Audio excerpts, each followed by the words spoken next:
One Tree Hill was initially imagined not as the iconic TV series it became, but as a feature film titled Ravens. The narrative was deeply rooted in personal experiences, with basketball serving as more than just a sport. It was a way of life, a passion that transcended the court. His fervor for the game gave birth to the intense rivalry between Lucas and Nathan Scott, half-brothers with a shared talent but a world of differences. The sport became a metaphor for their relationship, competitive, challenging, but ultimately rooted in a shared history and love. As the story began to unfold, it became evident that the richness of the tale was better suited for the episodic format of television rather than the confines of a 2-hour film. The characters had depth, their relationships were layered, and the town of Tree Hill itself had stories lurking in every corner. It wasn't just about basketball or sibling rivalry, it was about love, loss, ambition, betrayal, and redemption. The decision to transition Ravens from a film script to a TV pilot was transformative. Television offered the expansive canvas needed to paint a detailed portrait of Tree Hill and its inhabitants. Characters who might have been mere footnotes in a film were given their own arcs, challenges, and growth. Relationships were allowed to develop organically, with the slow burn of some romances becoming fan favorite plot points. Moreover, the episodic nature of television allowed for real-time evolution. As the show progressed, it responded to cultural shifts, fan feedback, and the natural growth of its cast. What started as a tale of high school basketball and teenage angst matured into a narrative about life's complexities, challenges, and the enduring spirit of community. In retrospect, One Tree Hill finding its home on television seems like destiny. The series, with its intricate characters and multifaceted storylines, needed the space and time that only TV could offer. And in doing so, it not only captured the hearts of millions, but also solidified its place in the annals of television history.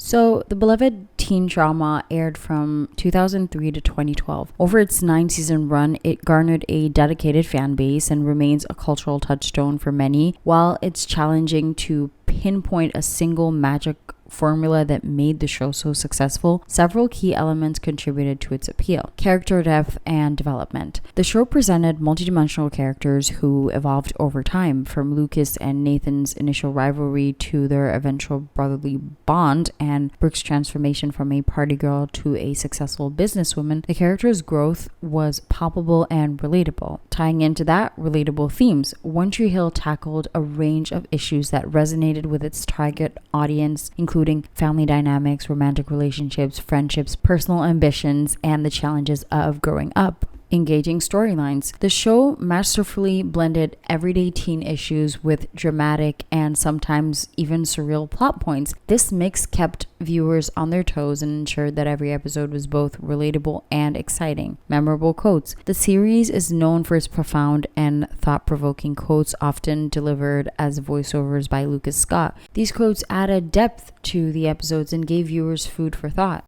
Strong female characters. While the show started with a focus on the Scott brothers, characters like Brooke, Peyton, and Haley quickly became fan favorites. Their individual journeys, struggles, and successes added layers to the narrative. Music. The show's soundtrack played a pivotal role in setting the mood and tone, from the iconic theme song I Don't Wanna Be by Gavin DeGraw to the tracks played at the fictional Trick nightclub. Music was an integral part of the One Tree Hill experience. Sense of community. The town of One Tree Hill, with its close-knit community, gave viewers a sense of belonging. The recurring locations like Karen's Cafe and the River Court became familiar spots that fans grew attached to. Real-life issues. The series didn't shy away from tackling challenges like school shootings, mental health, and personal loss. By addressing these issues, it provided a platform for discussions and reflections. Relationship dynamics. The intricate web of relationships, from friendships to romances to familial ties, was at the heart of the show. The ups and downs of these relationships kept viewers invested in the characters' lives.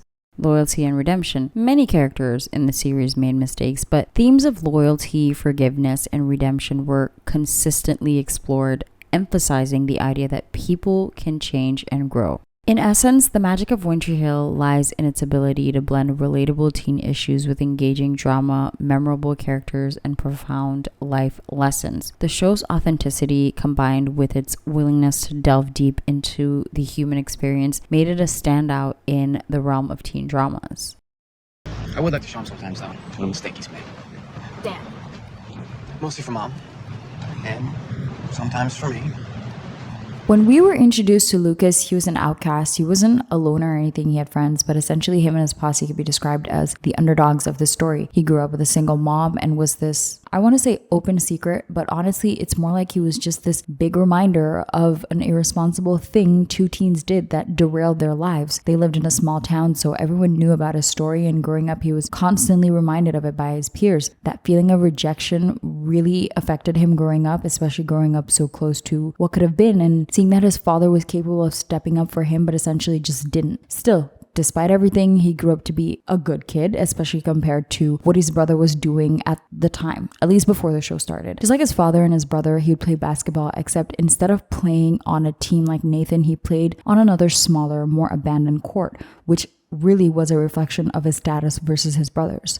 The turning point of his life came when his uncle Keith, who's basically his father, vouched for him to join the team. This one thing would go on to change the lives of this group of characters we would later meet on the show. Once he joins the team, it sort of forces everyone to confront what they've been avoiding for years, basically Lucas's existence. So here's the thing about lead main characters. They walk on the thinnest line possible. It's so easy for a lead character out of a core cast to mess up. Like the margin error is so little because they're usually front and center and people don't usually feel it necessary to sort of dig more and understand where these characters might come from when they mess up, especially when the main character is presented as a good person instead of some sort of anti-hero. They aren't really allowed to mess up at all because if they do, they're now the worst character on the show. But also if they don't do anything, interesting or whatever, they're bland and boring and don't deserve all that so-called screen time they get. And here's the thing that blows my mind about One Tree Hill. So many things happen on the show that should make it easy to draw the line on who's actually a bad person versus someone who made a few mistakes and does get better over time. All this to say is that every time I make these videos, I might seem like I'm always out here defending unpopular opinions, but in all honesty, it just doesn't feel organic to me to just sit here and say someone is bad or good or awesome just because that's where the general public sides. Like I could sit here and say that I like a character because they're popular and guarantee everyone in my comment section to be happy with me, but I'm not going to do that because it's simply just not how I feel. Now, with that being said, please, again, don't take my agreement or disagreement with you as a personal attack because it's not that deep. We're all just here chatting about a fictional show from stories we enjoy indulging in, and I'm more than expecting that most of you will disagree, so the comment section is open for that. I'm completely open to changing my opinion on various topics, but I wouldn't be able to do that if I didn't explain how and why I see the things the way that I do first. So,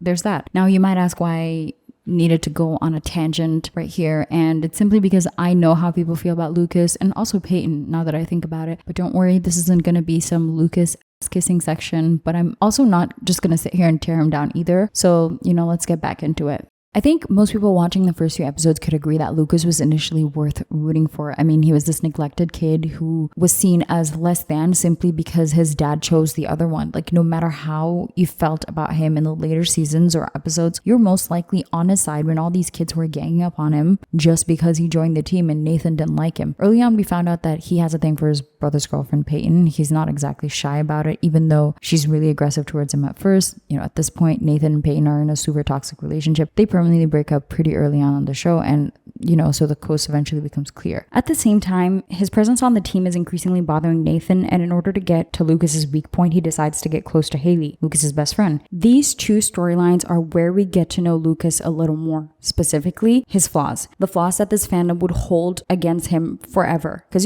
he's more than what meets the eye. He's quite the thinker, always reflecting on his life and his future. His passion for literature and writing really stands out. But interestingly, even with all that intelligence, he sometimes doesn't make the best decisions in his relationships. He can be super judgmental and has a strong sense of right and wrong, almost to a fault, because his decisions most of the time lead to more damage than good for him and those around him. I think the two seasons he messes up the most are in seasons 1 and 5. I mean, he's a bit reckless in season 2 when it comes to Dan, his heart condition, and Keith, but most of those things were things he would grow from and not repeat again, whereas his actions in season 1 would follow up all the way through his penultimate season on the show. One thing, for example, that people disliked him for was how much crap he gave Haley when it came to her decision, specifically her joining the cheer squad and getting a tattoo. I mean, I understand that he was protective of Haley, rightfully so. Nathan did have bad intentions at first, but personally, I still think it was a bit hypocritical to sort of deny her the right to explore these other things the same way that he was. I mean, the thing with Luke is that he just takes such bad decisions while thinking he's doing it for the greater good. The way his mom was devastated in season 2 when he wouldn't be honest about his heart condition was a great example of how he doesn't handle certain things with enough care and thought. He's also a very resentful person. He tends to really hold on to things when they happen, and just when you think he's forgiven you, he'll just throw it back at you. But I think the most frustrating thing about Lucas, the trait that makes him so annoying and unlikable, is the fact that he's so indecisive. He is the definition of wanting to have his cake and eat it too. It's really annoying to watch as a viewer. I mean, it's not even that hard to understand why people don't like him. It's because of the way he is in his romantic relationships and how he treats the women he's with. He's very clear that he liked Peyton, and when he finally had the chance to get close to her, she rejected him. And all while this was happening, Brooke was also not shy about expressing her attraction towards him. So this is where all the drama started, because here we have one girl he likes but doesn't want anything real with him, and on the other side, this very interesting girl who's actually much deeper than expected has the confidence to go for him, and actually wants him. So what does he do? He goes for her, something a huge chunk of teenage boys would do if given the chance. Where he messes up is that he continues to have this emotional affair with Peyton whenever given the chance, which eventually leads to them kissing. He does try to make things right, but it wouldn't be One Tree Hill if one of them did get interrupted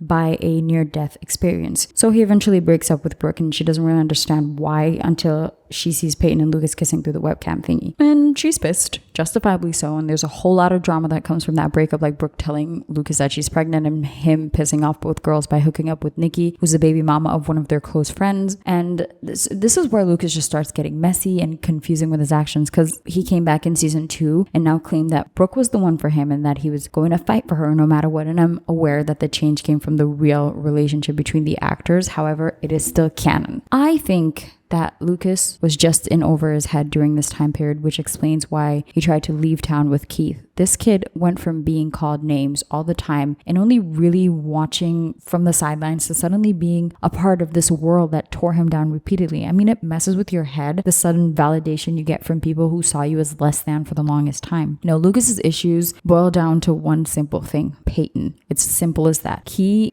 had these two not had so much trauma and issues between themselves, we probably wouldn't have ever seen the side of Lucas. I mean, for him, it has always been Peyton. It was always going to be Peyton no matter what. No matter how many times he tried to move on or tell himself that he was better off without her, he would always go back to her. He was quite literally tethered to her. His relationships with Brooke and Lindsay were just attempts to move on when he believed that Peyton wasn't an option for him anymore. I get it. Like, this girl he can't help himself from being in love with keeps sending him mixed messages, and whenever he tries to be vulnerable, she pushes him away. And I think people don't acknowledge the fact that Lucas not only has abandonment issues but also struggles with rejection. It does a lot to a person when someone who's supposed to love you unconditionally doesn't, and even if you don't realize it yourself, it's there. I definitely think that the way he went about trying to move on from Peyton was not only irresponsible, but dare I say it, selfish, because you're in love with this girl, so why are you trying to move on with her best friend? Like, the fact that he didn't think about how messy that would get just shows that Lucas doesn't really use his brain. Same with Lindsay. Of course he loved her.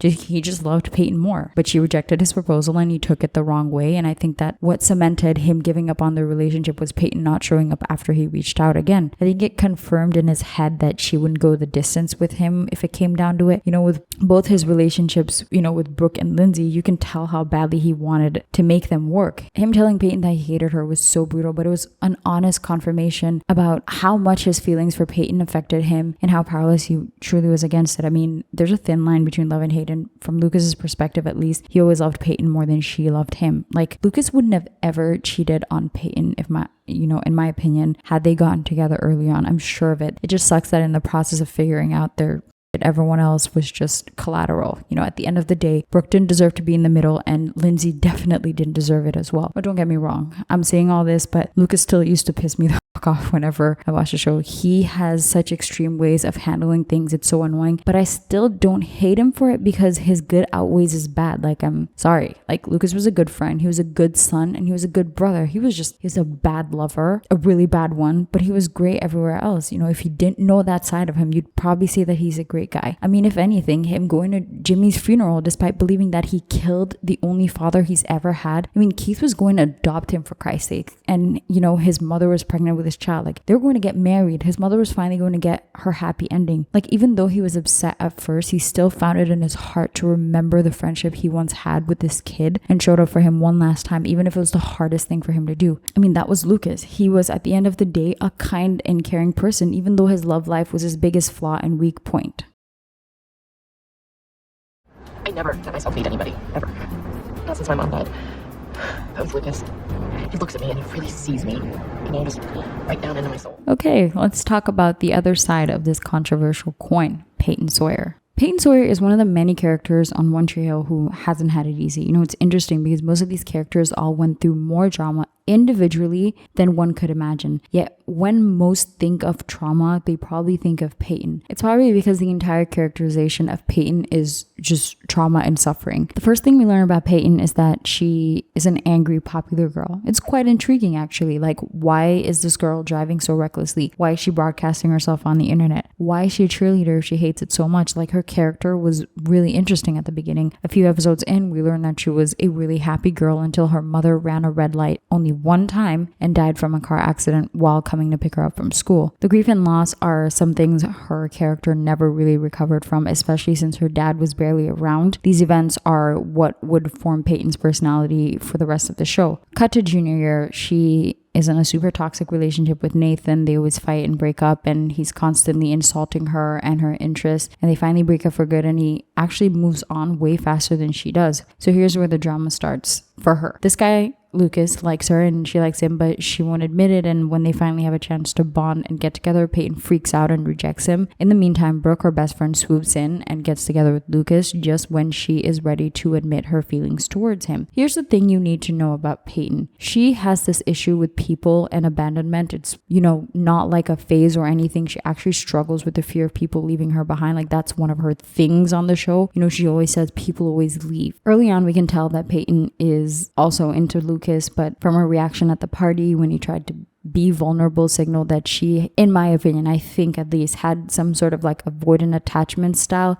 If you know anything about that attachment style, you'll know that it takes a lot of patience to make it work. Peyton's trauma made it hard for her to get close to people. Look at how pissed she was at Haley when she left. So, how do you think she's going to react to someone for whom she has actual, real, serious romantic feelings for? Like, when Lucas tried to bond with her, it basically repulsed her. Yet interestingly, she was never more determined to get with Lucas than when he was unavailable. Like, it all checks out with her. With her trauma. He is more desirable when he's not her because he's not hers to lose. But I can understand that it's extremely frustrating and annoying to watch this because it all just seems selfish, which, I mean, it is, but it's also a lot deeper than that. It's just, it's definitely hard to root for her when it came to Lucas because of how she went about it. Peyton's actions regarding Lucas often seem to conflict with her usual moral stance. She crosses the line with Brooke multiple times and didn't treat Lindsay fairly either. While I understand and appreciate the depth of her character, these aspects of Peyton are hard to overlook. Her love for Lucas sometimes appeared more possessive than anything else. Even though she was a compelling character, she sometimes let her feelings for Lucas overshadow her moral judgment. When she confesses her feelings for Lucas to Brooke, it felt as though she was sort of downplaying Brooke's valid concerns about their history. Other than that, most of Peyton's character through the first 4 seasons felt like she was this eternal damsel in distress, with Lucas being her savior most of the time. Even that time Jake came to help her with her white powder problem in season 2, Lucas was the one who called him up. And it's not to say that she's this weak ass character, because I don't think she is, but she was sort of the Debbie Downer on the show. The most brutal things kept happening to her, and I could say it was almost painful to root for her. Like, of all things, did she really need to meet her birth mom only to find her dead after finally bonding with her? Not to mention that she was the only student shot during the school shooting. Speaking of the school shooting, people who blame her for kissing the love of her life when she thought she was gonna die, really? Like, she thought she was going to die. Like, should she have told Brooke about it after? Yeah. Would it have made the situation worse? Yeah, especially since at that point Lucas was not expressing any kind of romantic interaction towards Peyton. So, I can understand why she didn't think it was necessary. In general, Peyton's character makes me a little sad because everything around her almost felt wasteful because of all the behind the scene drama. Peyton was this super artistic girl with an incredible love for music and just human expression through art. She was full of good ideas and did a lot of cool things on the show, like with the all ages club trick and the Friends with Benefits album, starting a record label in Tree Hill. Like, she accomplished so much at a young age, and I mean, they all did, but Peyton is only, or mostly at least, remembered for both the bad things that she's done and the bad things that have happened to her. Obviously, we all know that there's some underlying issues with the way her character is written because of how the creator felt, or allegedly felt, about her, but it's still a shame because it basically ruined the legacy of her character. Maybe if she stayed for the entire run of the show, the general public would have felt differently about her.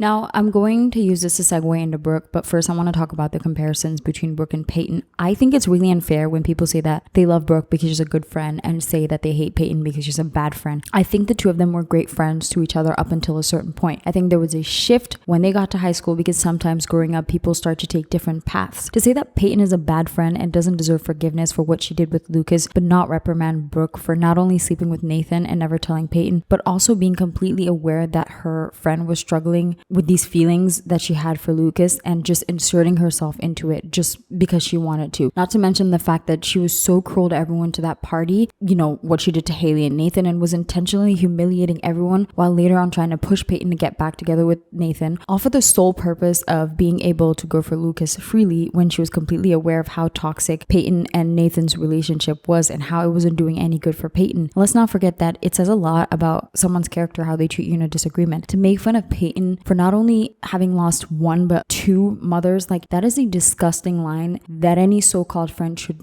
never cross, especially after seeing how self-destructive these losses made Peyton. The only reason I feel the need to point this out, by the way, is because of the unfair double standard, because other than that, I think that Brooke is literally the most incredible, amazing human being who messed up a couple of times because she was pushed to an extreme. Obviously, there's a huge difference between the crap a 16-year-old does and what a 22-year-old does. I mean, Peyton was still up to her same antiques in season 5, while post-high school Brooke had actually developed and stopped making these mistakes from the past. But the whole being a bad friend thing honestly just really needs to stop, or just at least be fair instead of being biased because you like someone. They both messed up in the friendship, but they forgave each other. So why can't people forgive the characters since they forgave each other? I just don't get it. I am who I am. No excuses.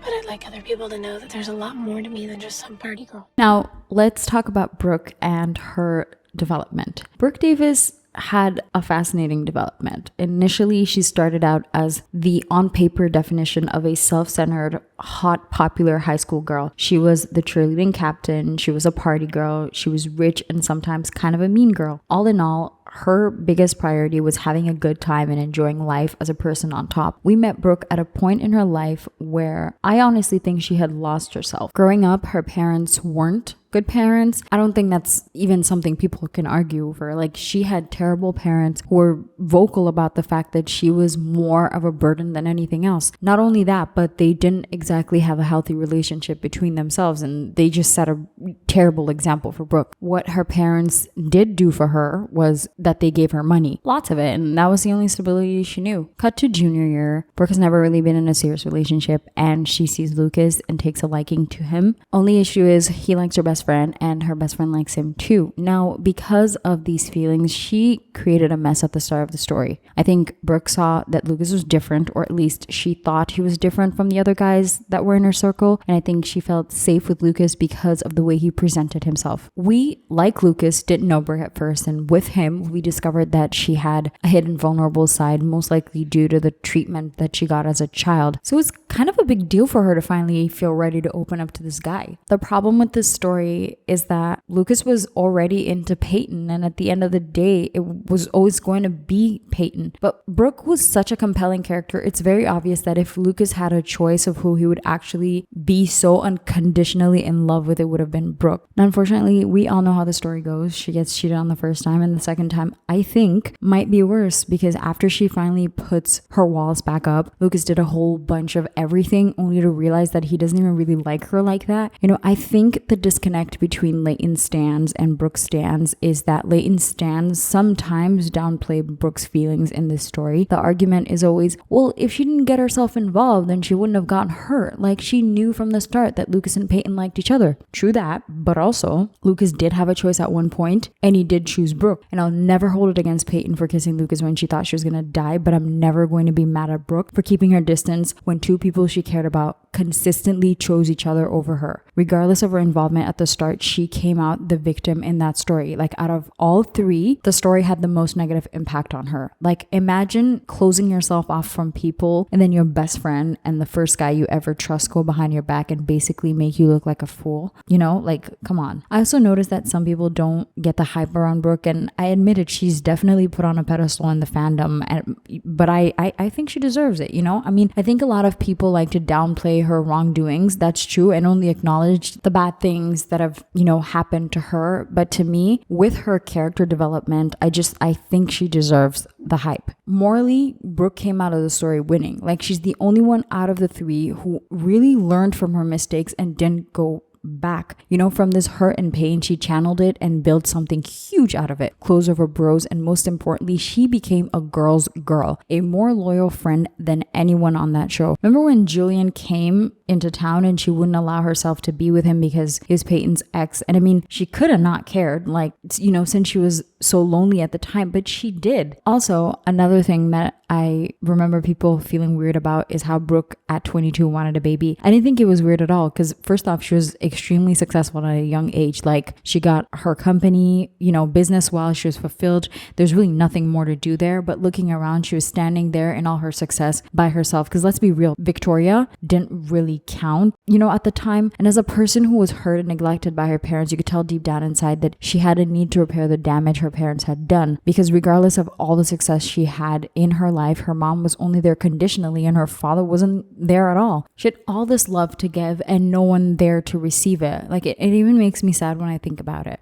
So on top of that, I remember being so mad at Lucas and Peyton when watching season 7, because that's where you could really see the damage done to Brooke. She could not for the life of her feel secure with Julian because he had the same savior dynamic, you know, with Alex that Lucas had with Peyton. Even though for Julian, nothing about it was romantic, how could Brooke trust that when Lucas and Peyton both assured her on multiple occasions that there was nothing there? You know, either way, even if you don't like Brooke, you have got to admit that she truly has a big heart. And at the end of the day, she is a loyal and supportive person. She's also extremely selfless. Like she sold her company to help people, even though she didn't deserve to lose it. She forgave her parents a gazillion times over. And most importantly, she was the picture of resilience. She became so much as a character. And I can honestly say that, you know, she was an excellent role model. I screw up a lot, all right? And being around you, I don't want to be that guy anymore. Who do you want to be, Nathan? I want to be somebody who's good enough to be seen with you. Nathan Scott is a really interesting character to me because during the first few episodes, he sort of served as an antagonist on the show. He was an ass to pretty much every character he interacted with. He was a cocky, arrogant, privileged prick who really only cared about himself, kind of disrespectful to everyone and was really prideful. He knew he had a brother, but for whatever reason, instead of being civil with him, he chose to hate him for absolutely no concrete reason. I mean, Dan probably riled him up, but still, it doesn't erase his cruelty. In the fandom, there's always a debate about Nathan being the better brother because at least once he got with Haley, he stopped hurting others, but I don't think that's fair at all. We've only seen Nathan in 2 relationships, and in one he was great, but in the other one he was absolutely terrible and was way worse to Peyton than Lucas ever was with any girl on the show. Not to mention that if we're keeping score, both brothers have been involved with both girls at one point in time. I think what made it easy for Nathan to change was the kind of girl Haley was. Out of the bunch, she was the only one who had somewhat of a normal family life. She seemed to have grown up with a lot of love and had good parents as role models, especially romantically. That was not the case for Lucas or Nathan or Peyton or Brooke. All 4 of these guys grew up with some toxic role models when it came to love and other kinds of trauma like loss and parental absence. So if you look at the common denominator of how these relationships went south and who was involved, it was always these 4, not Haley. All of this to say, the comparison of all of these kids who grew up in cruel and unstable environments is unfair. Like they were all victims of circumstances no one would choose to be in. Nathan became a better guy because he was finally with someone who was mentally stable and not entertaining any of the drama. Season 2 excluded. They were actually apparently trying to write Bethany out of the show. That's what I heard on the podcast. Anyway, so we will never know how Nathan would have been with other girls if he had moved on with Haley. Just like if Lucas and Peyton didn't have so many issues between them, they probably would have also been a stable couple. Anywho, just like most characters, Nathan had a really good side and a fairly bad side. I think the underlying slash overarching arc of his character on the show was fighting against his darker side, the side he took from his father. You could see it in the little things and in the big things that he did. Acting off of emotions is definitely something he took from Dan. Sometimes the consequences weren't too serious, but sometimes they were, like marrying his 16-year-old girlfriend of 3 months, intentionally crashing a racing car while going through marital problems, or getting into a bar fight the night before the NBA draft. Despite becoming a quote-unquote good guy so quickly in the story, he was still a flawed character. After his accident in season 5, he fell into a depression because of one stupid interaction he had on one night of his life. Everything he had worked for up until that point was now all gone. I remember him opening up to Haley about feeling like he lost everything, and she was hurt by the comment, rightfully so, but I think he meant it more in the sense of everything he had worked for. He was in a really dark place, and we sometimes as human beings tend to underappreciate what we have until we don't have it anymore. And in that moment, not only did he lose his, dream, but he also lost his ability to do something he's done his entire life. So it makes sense that he felt that way in the moment, because Nathan's ego, just like Dan, drove him through a lot of his actions, and a huge part of their ego and self-worth came from the praise they got from the sport. And I'm pointing this out because people complain that his arc peaked in season 3 after he changed, and I get that, because compared to his pilot character, it was night and day by the end of season 1. But if you really look at his reactions in the later season, you'll notice that he was still growing and distancing himself from his father. Like there was a constant inner battle. It's not until he was talking to his father on his deathbed that he was really able to reconcile his feelings towards him, and effectively that part of himself too. Also, I want to address the nanny Carrie thing real quick, because although I think it was handled terribly by Nathan, like the way he handled the situation was wrong, point blank, he should have told Haley about it. I do think that the fact that he was recovering from a depression where his ego and self-worth took a big hit made him look the other way to something he should have handled immediately. I'm almost certain that Nathan was oblivious or doubting what was happening at first, and then later on probably didn't want to worry about it. And honestly, with the way that Nathan's head works, he knew he wasn't ever going to do anything with Carrie. So honestly, I don't think he wanted to stir the pot with Haley after everything that happened. Obviously in his head, it was just an innocent thing that helped him feel better about himself, and that was wrong. But Carrie was also aware of his situation and was very much manipulating him, not to mention that she literally sexually assaulted him. It's just that sometimes it's seen differently because Nathan is the man in the situation. In any case, Nathan is a commendable character for breaking the cycle. He became a good brother, which his father never was. He broke the cycle of being a verbally and psychologically abusive father and loved his son unconditionally, unlike his mother, who was mostly absent and constantly disappointing him as well. At the end of the day, he chose his family again and again, even at the expense of his career. They became his dream, and it was amazing to see him be fulfilled by all that, and I think heal his inner child. I don't know why I should feel embarrassed for saying that I know what I want and I'm gonna go after it like a guy. Haley James was introduced as Lucas Scott's best friend. My favorite thing about her intro is the fact that they made a point to tell us that this was not going to be some Joey Dawson crap. These two would only ever be friends. Haley was one of the few characters who, at the start, I could say was mostly content with her life, for the most part. She worked at Karen's Cafe with Lucas, was pretty close to all of his basketball friends, did well in school, enjoyed learning, and honestly had a well-balanced home life. The only reason she got involved in the quote-unquote popular crowd was trying to do a good thing for her best friend, who at the time was struggling. As a character who started with not many issues, her journey on the show was quite interesting. Her relationship with Nathan was really the biggest, most prominent thing about her arc. As a person, Haley was strong-willed, like she never really got bullied into doing anything that she didn't want to do. She wasn't easily intimidated. She would stand up for herself, even at the risk of standing alone against everyone. She did what the she wanted and how she wanted to, if she believed that she was right. I mean, it's evident in her season 2 arc. Like, good lord, was it hard to tolerate Haley during that season. Even now, over a decade after watching this for the first time, it still pisses me the hell off how she acted this season. Regardless of how I felt about her actions, as a 16-year-old, Haley was in her right to seize this once-in-a-lifetime opportunity. Where the issue in the story arises is the fact that she was not only gaslighting everyone, including Lucas, she actually cheated on her husband with a very thing she kept telling him not to worry about. Now, this is a teen drama, and pretty much all of these guys have cheated, including some adults. But the way Haley dangles her moral compass over every character on the show, yet goes on and treats Nathan like this, kind of crazy.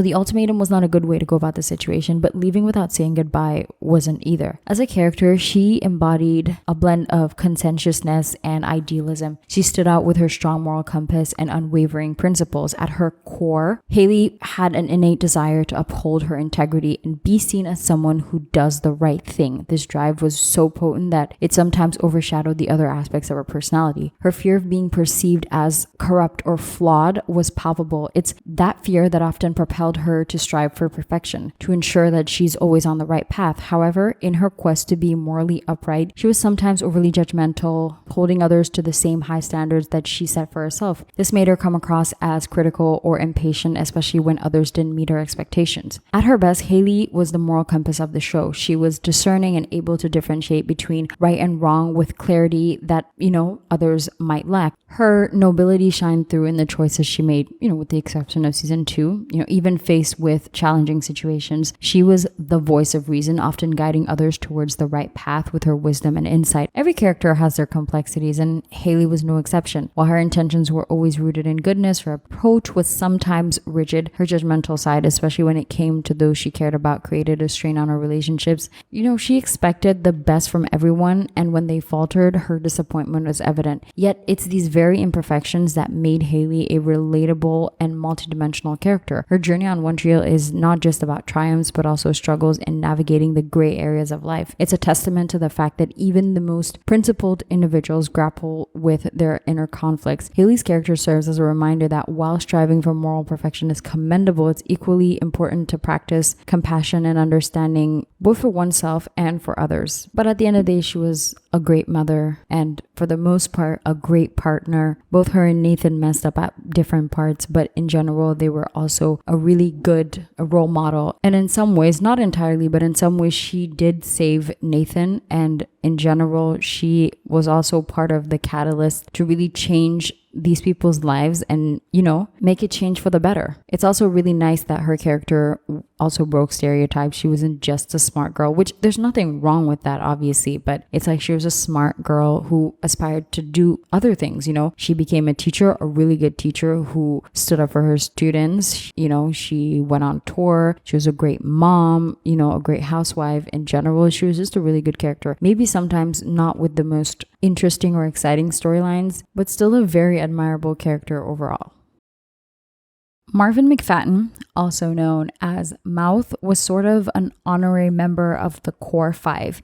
He is technically a main character, but there was still less of a focus on him as a main character compared to the other 5. He did get his fair share of struggles and storylines, though. Mouth was another one of Lucas's OG friends.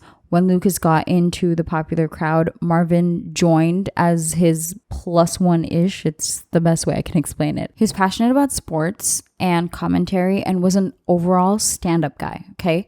There are plenty of instances in which he was ready to take the fall to protect his friends. I think the greatest example was his willingness to risk his career to stand in solidarity with Nathan and fighting to keep the memory of his friend Jimmy alive.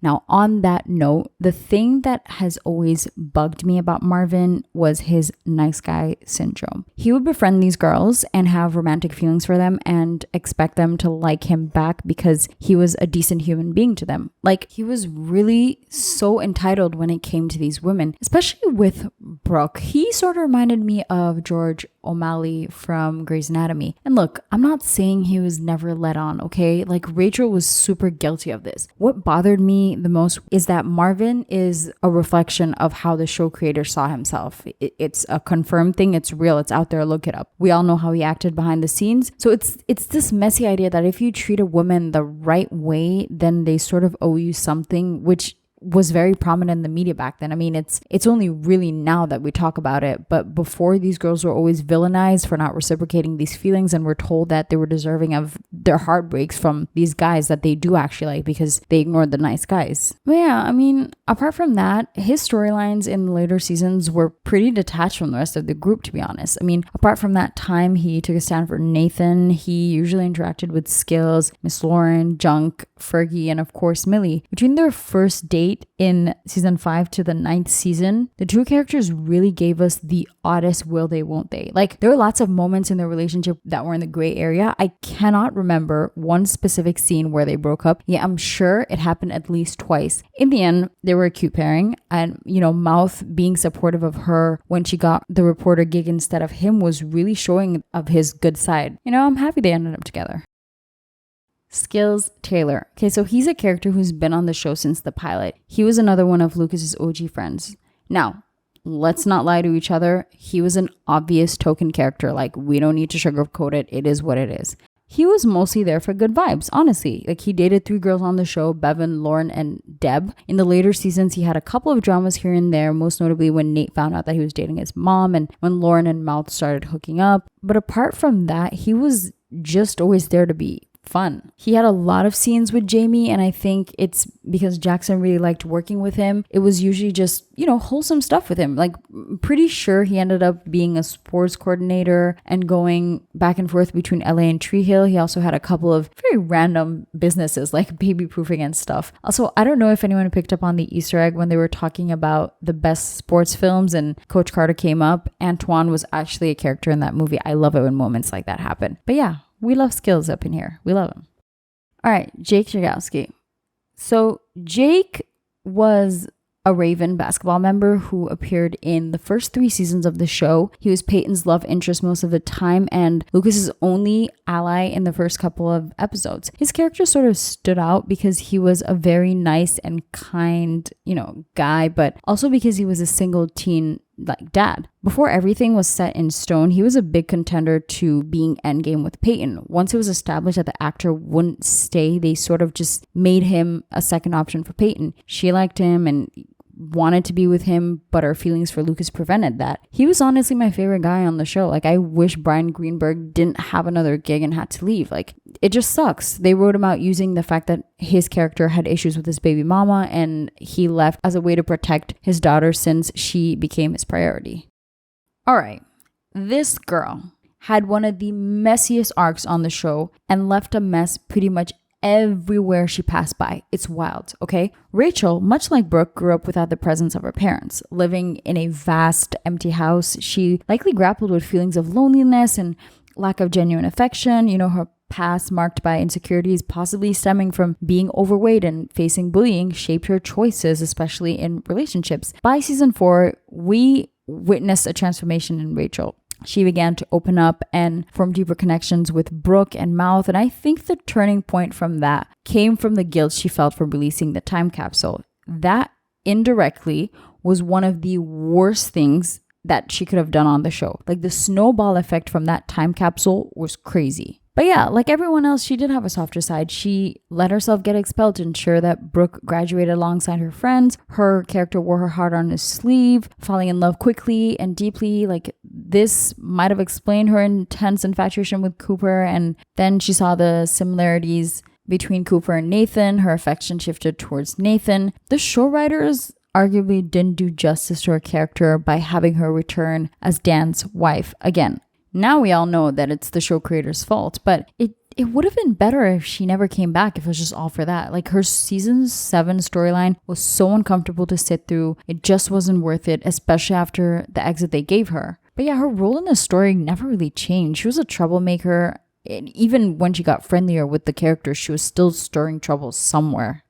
Okay, Chase, the only reason I'm talking about him is because I feel like I have to. Even though there's not much digging to do here, he was introduced as Brooke's love interest in season 4, and he ended up fitting pretty okay with the rest of the cast. One thing about him is that out of this group of 22-year-olds, he was the only one who felt sort of relatable to me. He was just hanging out post-college, living life day by day until he figured out what he was going to do. Later on the show, they put him in a love triangle where these 2 girls were fighting over him, and then after that, they put him in a love triangle with Chris Keller, of all people. Like, everything about Chase sort of felt, super random and hilarious now that I think about it. But hey, they did give him a meaningful storyline with Chuck by the end of the show.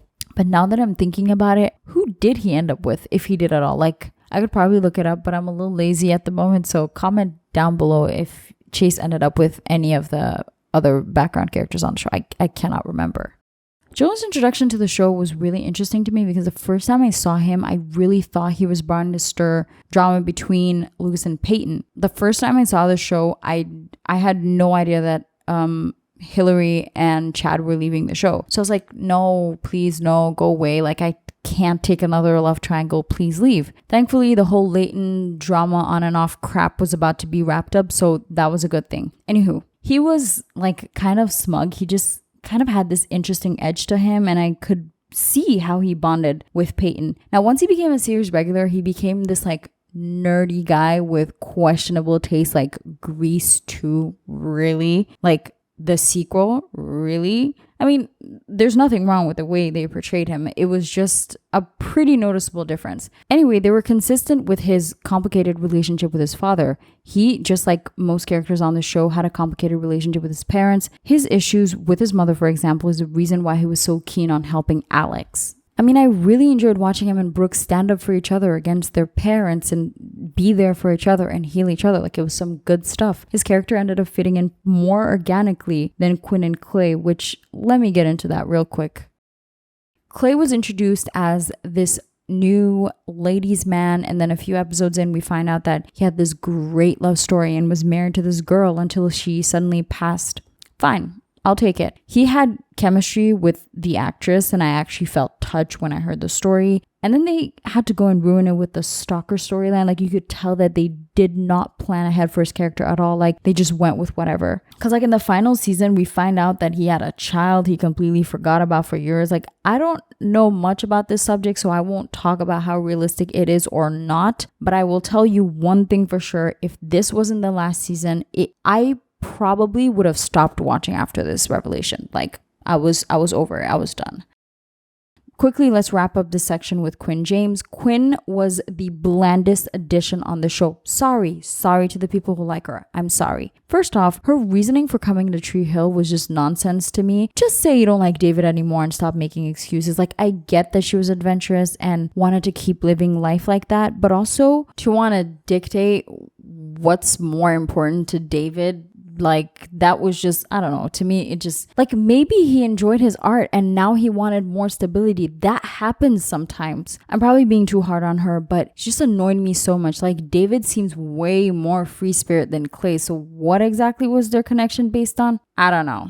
Anyway, the actress just wasn't great on the show. I know she's improved in other things, but she just didn't do it for me on the show. I am so sorry. Like, I'm being very biased here, but yeah, sorry.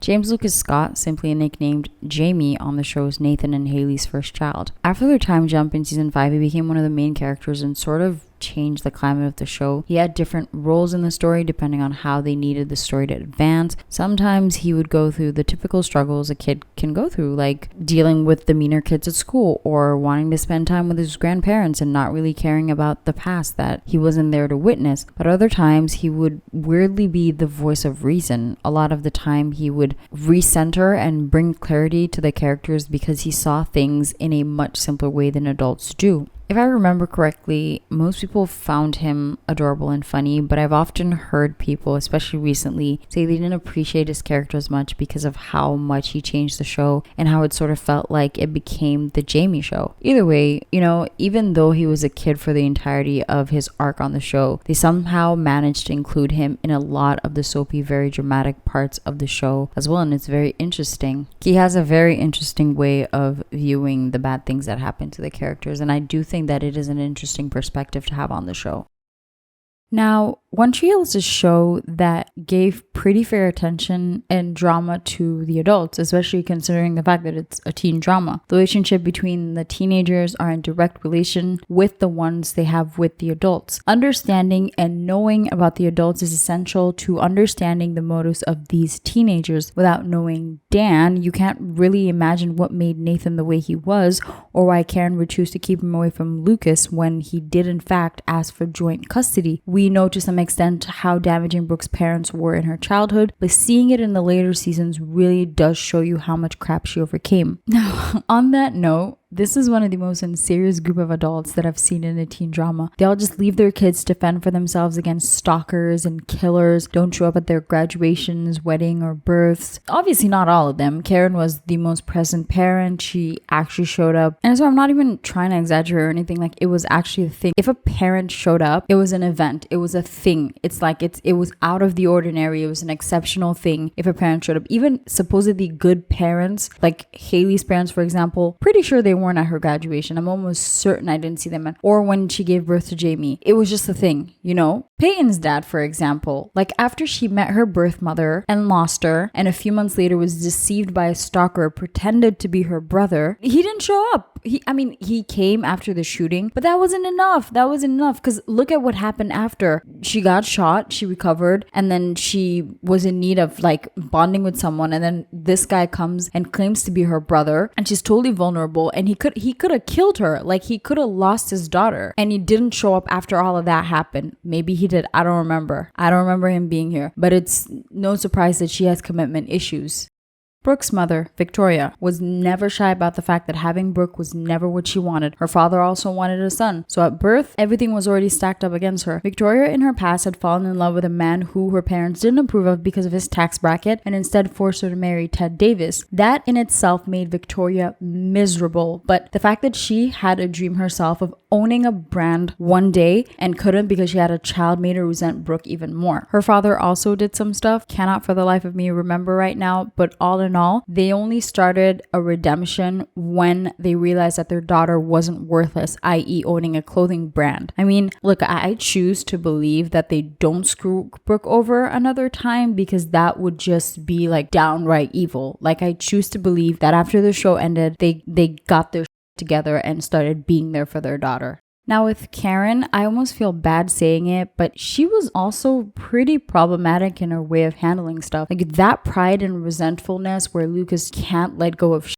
absolutely came from Karen. Like, if Karen wasn't happy with you, you would sometimes end up with slap marks on your face. She was erratic and sometimes just plain mean. A lot of the time she would react with such anger that I would feel bad for Lucas. Like, yo, blaming Lucas for Keith's death was some fucked up ass shit, man. Like, Lucas had known Keith his whole life and he wasn't gonna have another father at this point. Like, that was done. You, on the other hand, would soon move on and be happy with someone else. And of course, I do think she was projecting her guilt over wasting so much time with Keith when they could have been happier way earlier. Not to mention she was pregnant and hormonal, but something as serious as Keith's death was a very cruel thing to blame on Lucas. But look, at the end of the day, she was there. She parented Lucas, even though she did deny him the right to know his father, which, knowing how the butterfly effect works, I can't say for sure whether that was a good thing or not. She still rose to the occasion and showed up. She gave Lucas stability, raised him to be the best, she could, and accomplished some great things on her own. Like, she did the damn thing. Like, all respect to her, honestly. Also, she probably had her own fair share of trauma to deal with too. And, sometimes people don't acknowledge that, but she had some issues as well that were unchecked and undealt with. And then we have Whitey, who was a basketball coach and was the only seemingly normal adult in Tree Hill. He suffered a tragedy by losing his wife early into their marriage and never remarried. He always spoke so highly of her and gave the kids a different perspective on love, relationships, and tragedy. He mostly had a tough love approach, but he was truly looking out for these kids and tried his best, to guide them, the best way he could. He was a really important figure for these kids, and again, pretty much the most normal adult in Tree Hill, or at least in these kids' lives.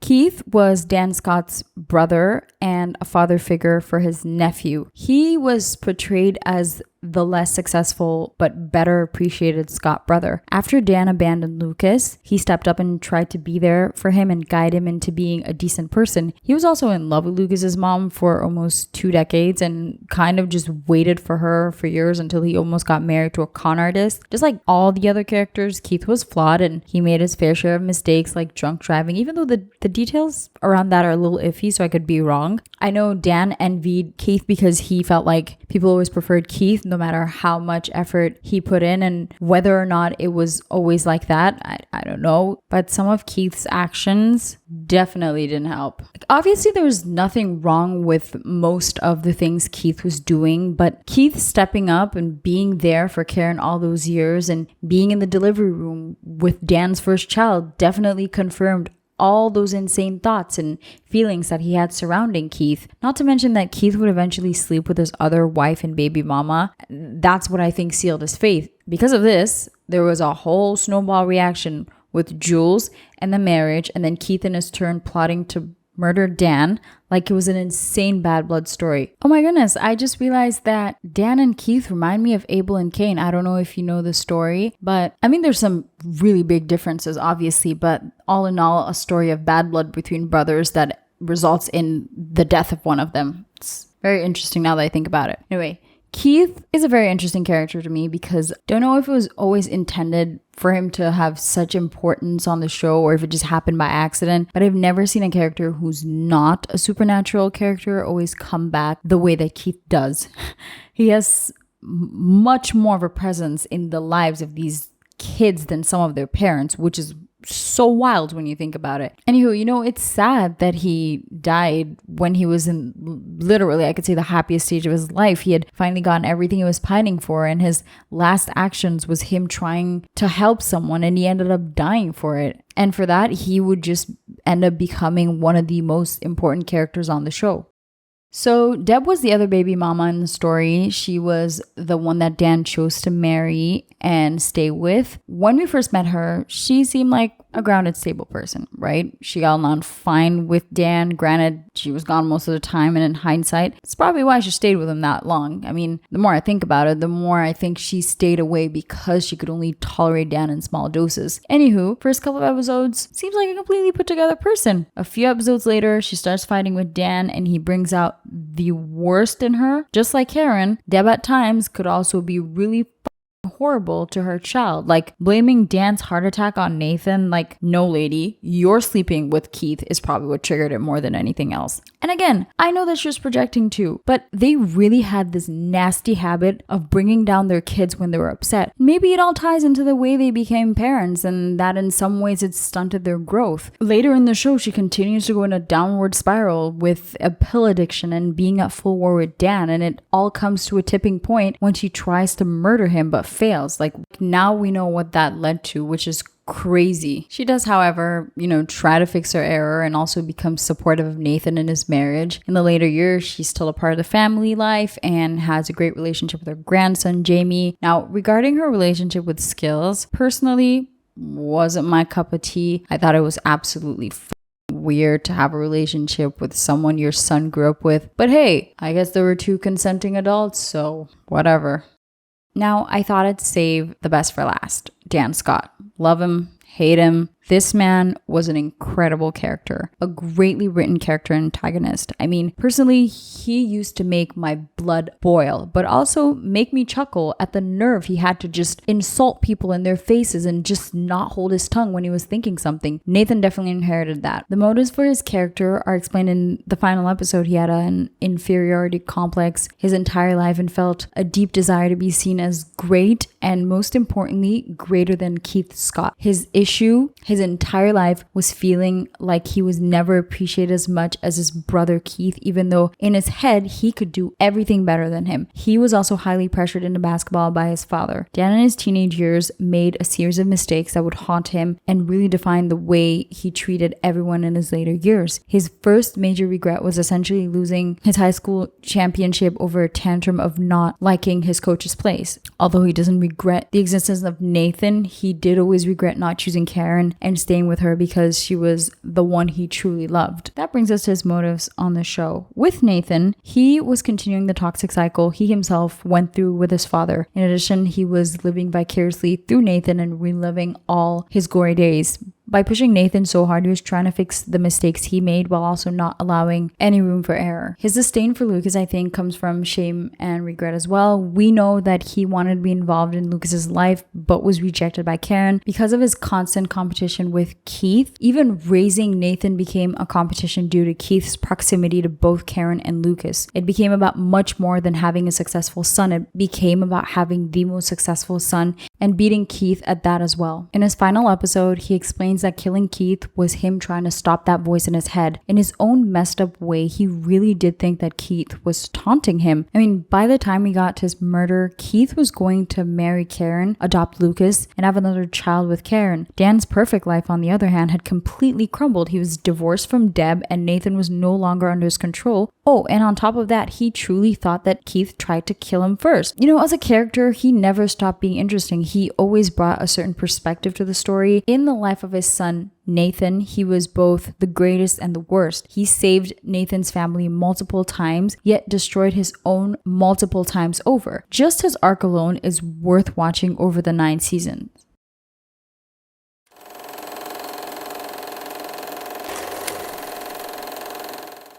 So we all know how season 1 started, right? Lucas is asked to join the team. His half-brother is against it and challenges him to a one-on-one that would determine whether or not he could join the team. Spoiler alert, he makes it, and it's where all the drama starts. Lucas likes Peyton, but starts seeing Brooke, Peyton's bestie. Not being able to control themselves, they both betray Brooke. Brooke gets hurt, brings a whole lot of drama between the friendship and just all 3 of them. Meanwhile, Peyton ends up getting closer to Jake, a single dad, but his ex Nikki causes all sorts of problems. And then Karen leaves to go to Italy to do some kind of cooking retreat, and Lucas ends up living with Keith. Disaster strikes when Lucas and Keith get into a car crash on their way to pick up Karen at the airport. Deb, tired of Dan's antique, wants a divorce, and Nathan, stuck in the middle of their messes, he eventually moves out. Karen and Deb surprisingly become pals. Keith, feeling lost, decides to leave town after Karen rejects his proposal, and Dan gets mad at him for sleeping with Deb. The season wraps up with basketball playoffs with Whitey out of the picture, so now Dan's in charge and the brothers team up against him and lose the big game. Lucas decides to leave town with Keith, but before he goes, he finds out the bombshell that Haley and Nathan got married, and with that, Lucas and Keith say their goodbyes to Tree Hill. Dan also has a heart attack, and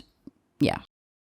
So after hearing about Dan's heart attack, Lucas and Keith come rushing back to Tree Hill. Dan, trying to play the good guy, wants to bond with Lucas. Lucas also finds out he's got the same heart condition as Dan. Dan pays for Lucas's meds and convinces him to move in. Meanwhile, Lucas discovers Dan's sneaky plan of hiring Jules to break Keith's heart. Keith is eventually left heartbroken when Jules ditches him at the altar. Now, Nathan and Haley's love story gets a bit rocky. Haley's bosses Taylor drops by, and guess what? She was Nathan's first. And as if the drama wasn't enough, Chris Keller enters the scene, luring Haley away for a music tour. Nathan's so devastated that he tries some dangerous stunts, but eventually realizes that he needs to move on. They even talk about annulling their marriage, which is encouraged by both parents, who are very vocal and against the marriage. Peyton goes through a lot as well. She starts this club trick, but also starts doing drugs. Thankfully, Jake's back to pull her out of it. They start something up again, but since Peyton can never be happy, Nikki kidnaps the kid, forcing Jake to leave again. Brooke, on the other hand, starts a casual fling with her neighbor Felix, but after some drama and a breakup, she gets closer to Lucas again. Her dad also loses his job, and this season was really about her adapting to her new reality. She goes through a lot of instability, but she does run for student office and wins. Lucas briefly dates Anna, Felix's sister, but things get complicated when Anna starts questioning her sexuality. I think she ends up having feelings for Peyton, but I could be mistaken about the circumstances around that. I also can't remember if she ends up coming out to her parents, but I do know that her brother felt some sort of way about it, and he ended up writing some slur on Peyton's locker. They're eventually written out because the viewers hated them. Anna less than Felix, but yeah. Because Lucas lived with Dan and Deb, he eventually discovered Deb's pill addiction, and it brought its own set of drama, and she ended up going to rehab. And then Karen ended up going back to business school and dating one of her professors, Andy. The season wrapped up with Deb out of rehab, Lucas confessing his feelings to Brooke, Peyton getting creepy messages from someone who turned out to be her birth mom, Ellie, Dan getting poisoned and his office set on fire. Haley came back, standing at Nathan's door, and Lucas and Peyton ended up in Tree Hill alone, hinting at a summer with just the two of them.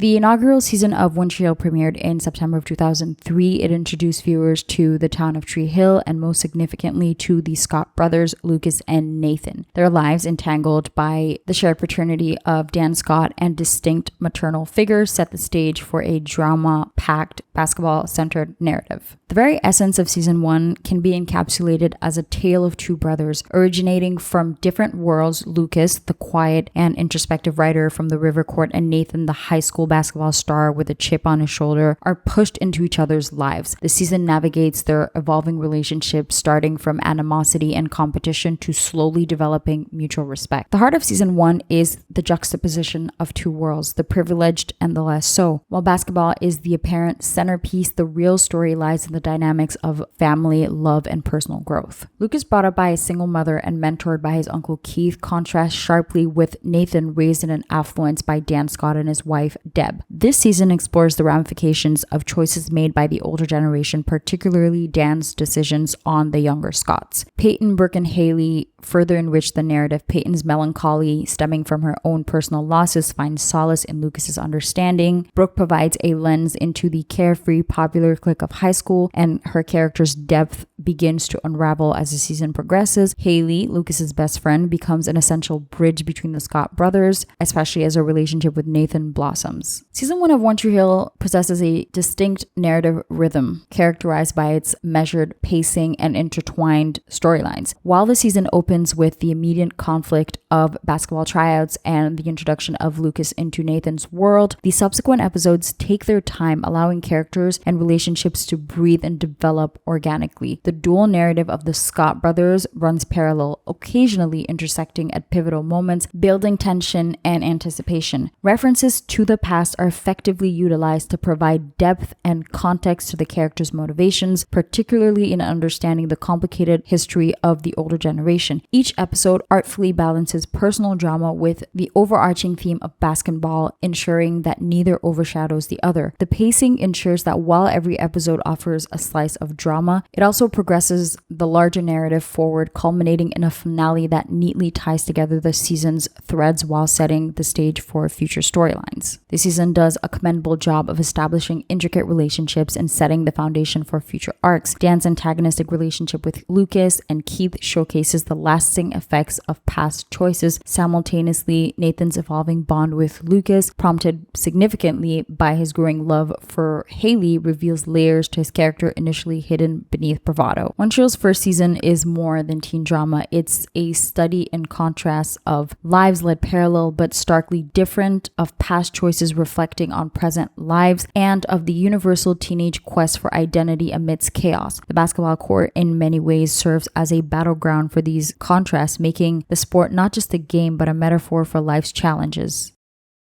The sophomore season of One Tree Hill ventures deeper into the intertwining lives of the Tree Hill residents, with basketball taking a backseat. Where the inaugural season introduced us to the world of Tree Hill, season 2 delves into the emotional growth, complications, and changing dynamics of its characters. I define season 2 as a coming-of-age saga steeped in familial complexities and the challenges of young love. If season 1 was about the introductions and setting the stage, season 2 is about evolution of characters, relationships, and narratives. When season 2 aired, audiences were divided. Some cherished the deepened focus on personal growth, while others missed the centrality of basketball. New characters introduced, like Felix and Anna, didn't quite fit into the story, leaving a sour taste in the audience's mouths. Where season 1 was about contrast and establishing foundation, season 2 embraced the theme of transformation. It's about navigating the turbulent waters of adolescence, heartbreak, and self-discovery. The season takes us on a journey through Lucas's struggles with his heart condition, Nathan and Haley's tumultuous married life, Peyton struggles with solitude and finding a place in the world, and Brooke also struggling to understand her new reality as her world is flipped upside down with new financial challenges. The season is a testament to the characters' resilience and adaptability. Lucas grapples with life-altering decisions. Nathan learns about commitment and sacrifice through his relationship with Haley. Brooke delves deeper into her insecurities beneath the facade of her confidence, and Peyton confronts her past and identity. Dan Scott's antagonism reaches new heights, and his relationship with Deb deteriorates further, adding layers to the adult dynamics of the series. The introduction of Keith's romantic involvement subtly ushers us into the new dynamics at play.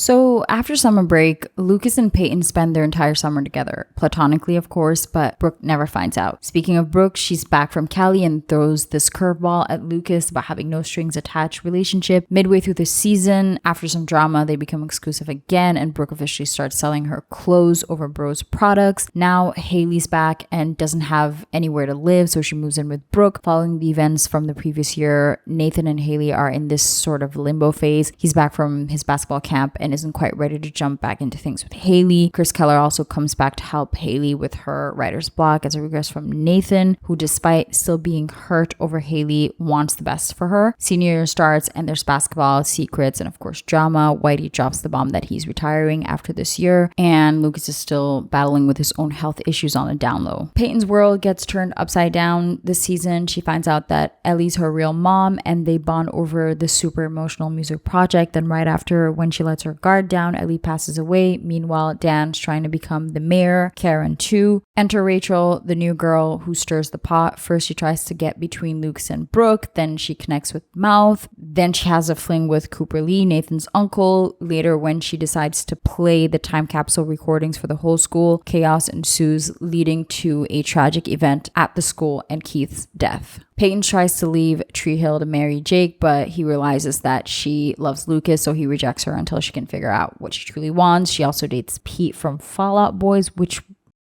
really, by the end of the season, the gang, needing a break from all the craziness, heads to Rachel's cabin. They bond. Nathan and Haley get re-engaged and remarried. Brooke, Lucas, and Peyton. It's a whole love triangle mess again. So the season wraps up with a wedding reception filled with revelations and a heart-stopping cliffhanger.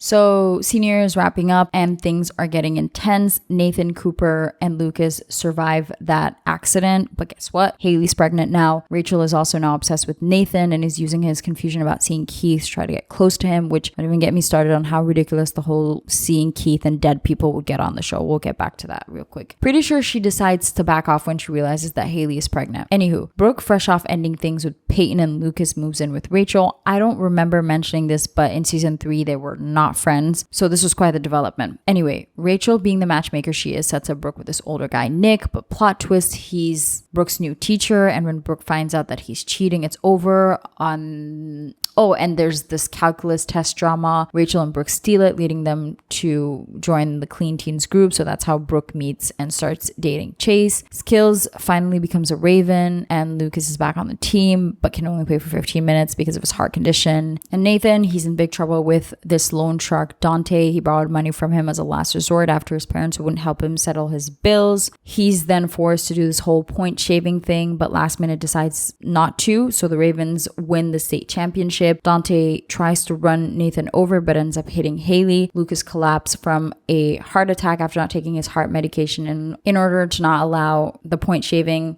Talk about drama. Oh, and that's also where he picks Peyton. Like, that's where the "it's you" speech happens. So Dan's in jail for a while thinking he killed Dante, but it turns out Dante died from the car crash, all while Karen is warming up to Dan again. In the meantime, Deb's life is spiraling with her pill addiction, leading to Nathan and Haley moving in with her. On prom night, Lucas finds out from Abby that Dan killed Keith, and Peyton, she's attacked by her stalker Ian, who up until a certain point was pretending to be her brother, but Brooke comes to the rescue. The two girls team up, take down Ian, and their friendship is back on track. They later go on to have another prom in another town in Texas, I think. Then during graduation, Haley goes into labor in the middle of her speech, and Karen also gives birth. In the season finale, Nathan and Haley welcome their baby boy, James Lucas Scott. Everyone gets together for one last party. Oh yeah, and Lucas confronts Dan. His guilt finally wins him over and he turns himself in. And as the season wraps up, everyone gathers at the river court for a nostalgic game of basketball, ending with Nathan and Lucas playing one-on-one just like old times.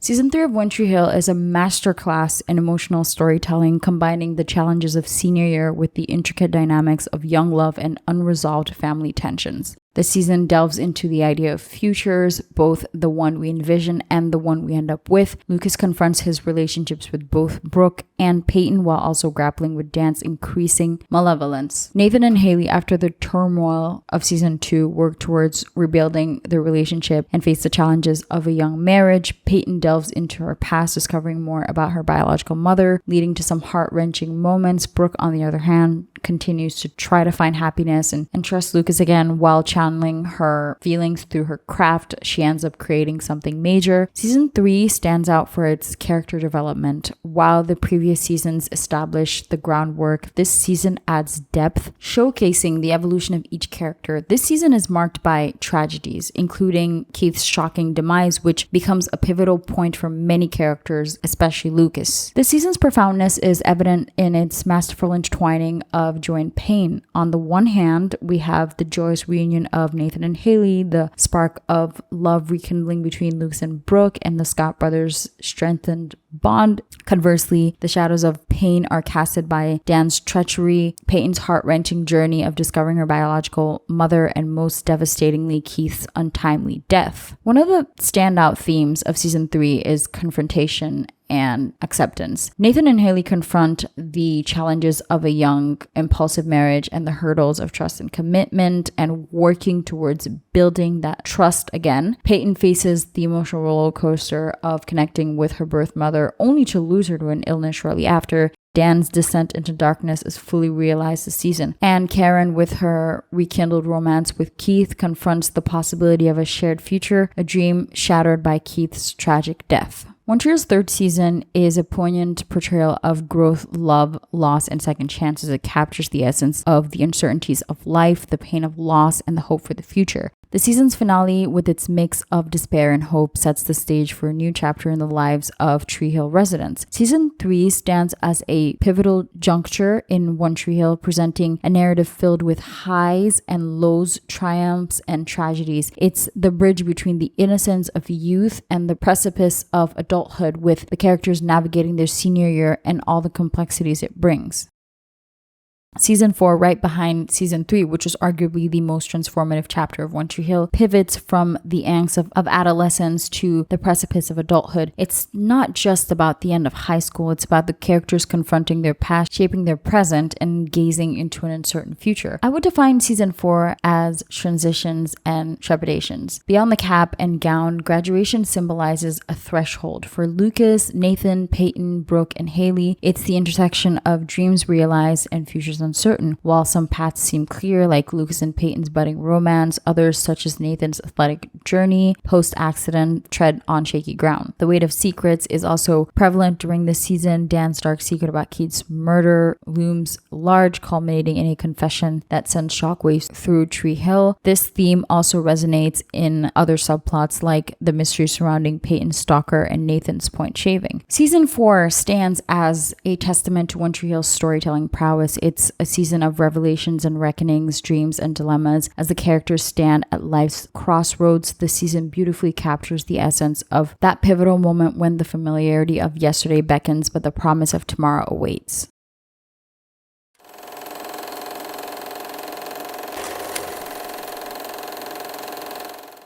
So fast forward 4.5 years after high school, things have changed quite a bit. Lucas is coaching the Ravens and he's dating Lindsay, his book editor. She's pushing him to write another novel. It turns out he had proposed to Peyton 3 years ago and she turned down his proposal. Like always, his ego and pride took a big hit and he left her for not wanting to get married at 19. Nathan and Haley are parents now, raising their son Jamie, but Nathan had this accident that messed up his basketball dreams. Haley's teaching at Tree Hill High and Mel's job hunting. Brooke made it big in New York with her fashion line Crows Over Bros. Peyton's in LA, but she's not loving her job. They both realize they're happier in Tree Hill, so they head back. Back in Tree Hill, Brooke opens a store, but her mom, Victoria, comes in to rain on her parade. Brooke starts dating Owen. At some point, they go to NYC and find Rachel, Brooke's former model and friend, overdosed in her apartment. After some drama with her mom and Rachel, Brooke cuts ties with both. Peyton starts her own record label and she discovers Mia, a new artist. She also reconnects with Haley for a music project, and obviously there's tension between Peyton and Lindsay because of Lucas. After a kiss with Lucas, things get even more complicated. Mouth gets a job at a TV station. He has a liaison with his boss and then later starts dating Brooke's assistant Millicent. Nathan tries to get his life back on track and he mentors Quentin, this troublesome basketball player, Raven, but things get messy when their nanny Carrie tries to seduce Nathan, and after a huge fight resulting in Jamie almost drowning, Haley wants a divorce. Carrie later on kidnaps Jamie, but he's saved by Dan. Dan is out of prison and tries to reconnect with his family, but he's got a ticking clock with his heart condition. Brooke wants to start a family and gets temporary custody of a little girl, Angie, who stays with her for medical reasons. After giving into his impulses, once more Lucas kisses Peyton and then runs to propose to Lindsay. At this point, the show is still trying to convince us that Brooke is still in the running, even though Lucas subconsciously wrote a book about Peyton. Once Lindsay puts two and two together, literally at the altar, she leaves Lucas. In the finale, Brooke has to say goodbye to Angie, which breaks her heart. Lucas, after a rough patch, decides he needs to make some big decisions about his love life. Mouth considers a new job opportunity. Skills and Debs are secretly dating. Nathan and Haley are finding their way back to their passions. And Dan, well, he's facing mortality. The big cliffhanger, Lucas is at the airport and calls someone to join him in Vegas to get married.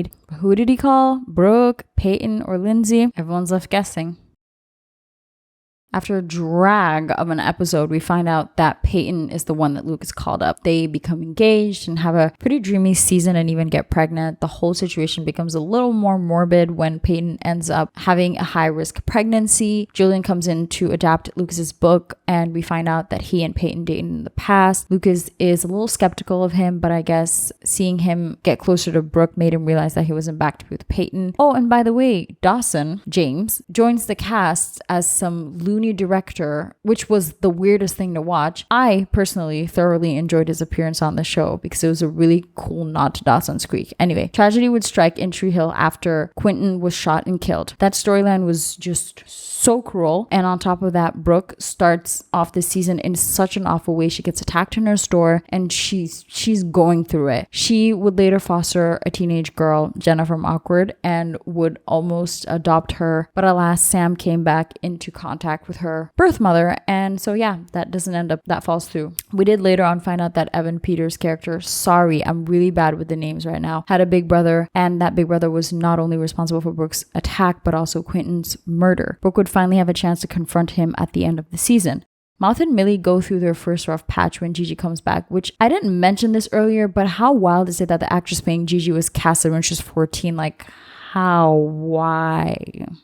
Okay. So yeah, that stirs some drama between Mouth and Millie. She ends up sleeping with Owen and he ends up breaking his sobriety after some drama with Brooke. And I mean, who wrote that? It's not even the V card part. Like, whatever. She's a grown woman. She can do whatever she wants. But Millie not reacting to Owen saying that he was going to break his sobriety was kind of wild to me. Either way, just the show started getting really lazy with the way they were writing storylines at this point, I swear, because tell me why they decided that they didn't want Millie to wear glasses anymore, so they just tell us that she got LASIK off screen. Also, this is where they started filling the gaps of storylines by pairing off supporting characters to be together. Anywho, again, Nathan ends up working his way back into playing ball slowly but surely, and by the end of the season, he gets drafted to play for the Bobcats. Pretty sure Carrie returns at some point, to do some crap with Dan, or do some crap to Dan. And on Haley's side, after standing her ground on Sam's English assignment, she ends up leaving teaching to go back and focuses on her career. And oh yeah, a dog eats Dan's heart. That actually happens. That happens. It's not a joke.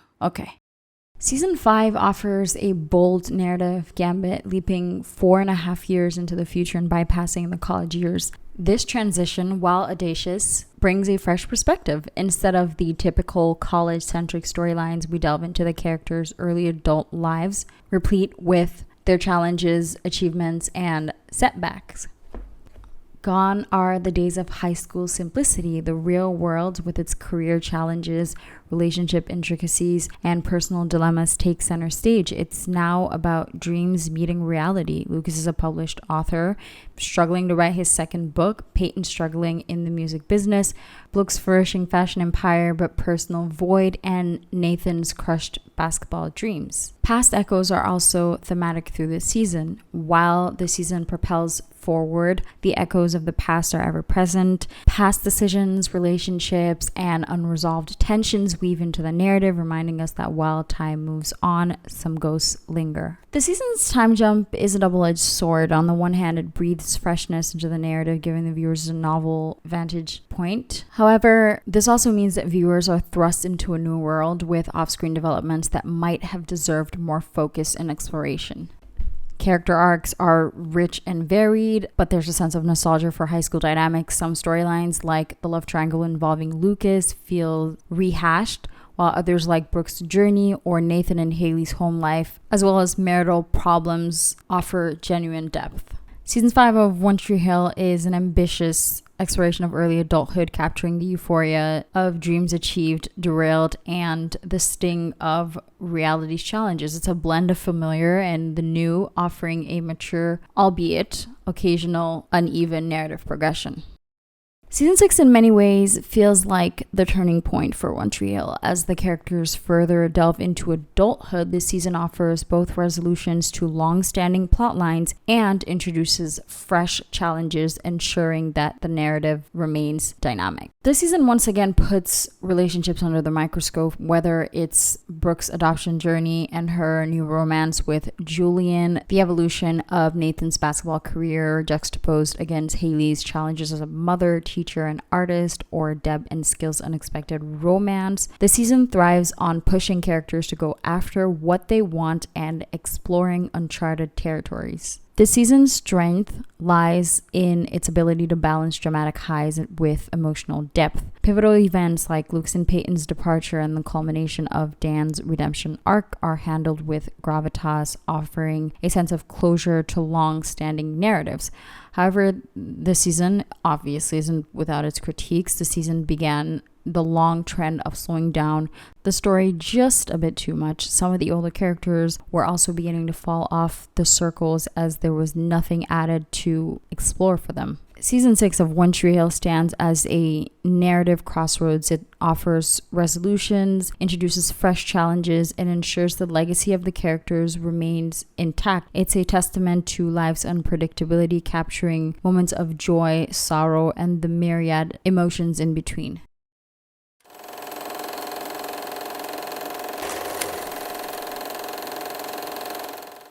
So years passed since Lucas and Peyton left Tree Hill and the gang's facing new challenges and adventures. Nathan's NBA career is on fire, but a scandal threatens to derail everything. A woman claims to have slept with Nathan and is carrying his child. This puts a strain on his relationship with Haley. Speaking of Haley, she's juggling motherhood, managing Red Bedroom Records, going on tour, and dealing with the return of her sister Quinn. After a great summer, Brooke and Julian go through some this season. She ends up in an emotionally distressing situation again when Julian won't take his distances from Alex, who's an actress hired by Brooke for her company. The whole thing brings her back to her Peyton-Lucas triangle stuff, and on top of that, she finds out that she's infertile, so it's also a rough season for her. Julian does stay in Tree Hill with Brooke, and despite her objections, he does bond with Alex on a totally platonic level. And then there's Clay, Nathan's sport agent, and Quinn's love interest. Clay's dealing with his own demons, haunted by the death of his wife. Speaking of Quinn, she's trying to move on from a divorce and find solace with Clay, but her estranged husband isn't ready to let go and even starts dating her sister at one point. Mouth and Millicent's relationship hits a rough patch. Millie's new modeling career leads her to doing drugs. The breakup is messy and Millie's life spirals out of control. Dan, believe it or not, is now a motivational speaker and marries Rachel. Yes, that Rachel. And together they run a show, but it's clear that Rachel's in it for money and fame. The James mom comes back. I think her name is Lydia. She comes back to town to say goodbye to her daughters before passing away, leaving the girls devastated. Haley takes it the hardest, falling into a depression. In the finale, Haley's pregnant again. Brooke and Julian are blissfully in love, and things seem to be looking up for most of our Tree Hill favorites. But with Katie, Clay's stalker, who looks exactly like his late wife, shooting both Clay and Quinn in the closing moments, the season ends on a cliffhanger. This season is packed with drama, shootings, stalkers, and heartbreak, but there are highs too. Brooke and Julian get engaged, and Nathan is cleared of all scandal charges.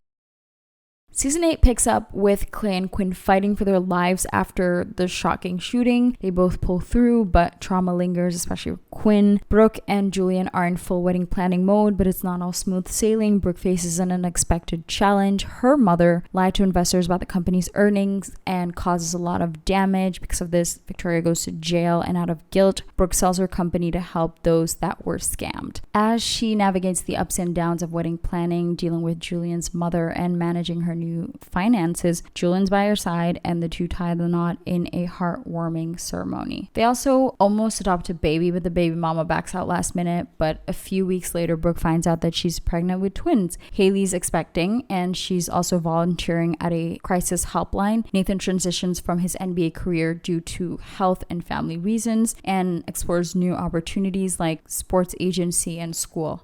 Alex and Chase also start a thing, but it's complicated, especially when Mia, Chase's ex, comes back into town. So there's this whole love triangle thing there too. Season 7 of One Tree Hill is a chapter of reinvention. With Lucas and Peyton's departure, the narrative landscape undergoes a significant shift, introducing new characters and story arcs. The season, set 14 months after the events of the previous one, grapples with the challenges of keeping the essence of Tree Hill intact while ushering in a new era. From Brooke's struggles with trust between her relationship with Julian to Nathan's scandals that threatens his NBA career, the characters face internal and external challenges. The introduction of new characters like Clay and Quinn adds new dynamics. One of the season's merits is its ability to reinvent while preserving core elements. The introduction of new faces intertwined with engaging story arcs for established characters keeps the narrative vibrant. Especially noteworthy is the season's exploration of mental health, trauma, and healing. However, again, this season cannot escape critique. The absence of Lucas and Peyton is palpable, and while the new characters bring fresh dynamics, they also face the uphill task of filling significant voids. Some subplots, like the stalker storyline, border on melodramatic, occasionally detracting from the season's overall authenticity. Season 7 of One Tree Hill is a narrative experiment, a blend of the old and the new. While it courageously treads new paths, it also evokes nostalgia for what once was. Season 8 stands as the emblem of rejuvenation in the One Tree Hill saga. The series, now far removed from its high school roots, delves deeper into the intricacies of family, personal aspirations, and the challenges of mid-adulthood set against the familiar backdrop of Tree Hill. The heart of this season lies in its exploration of family, from Brooke and Julian's journey to marriage and parenthood to Haley's pregnancy. The narrative underlines the joys, anxieties, and transformative powers of family bond. Triumph over adversity is also a recurring theme, be it Nathan's quest to mentor new actors and let go of the dream he once had his entire life, or Brooke and Julian's collective efforts to rescue Jamie from a life-threatening situation, Quinn grappling with the scars of her near-death experience. This season underscores resilience and unity in the face of challenges. This season shines in its portrayal of everyday moments, interspersed with dramatic highs. Episodes like the superhero-themed comic relief or the Thanksgiving episode encapsulate the series' ability to blend the mundane with profound, offering both entertainment and introspection. However, season 8 isn't without its detractors. Some fans found certain storylines tad disjointed. Moreover, as the series progressed, there's an increasing nostalgia for earlier seasons and original characters, making it a challenge for the narrative to consistently strike a chord. Season 8 of One Tree Hill is a tapestry of life's myriad moments, the triumphant, the tragic, and the transformative. While it beautifully encapsulates the themes of love, family, and resilience, it also serves as a reminder of the series' evolution and inevitable longing for its early charm.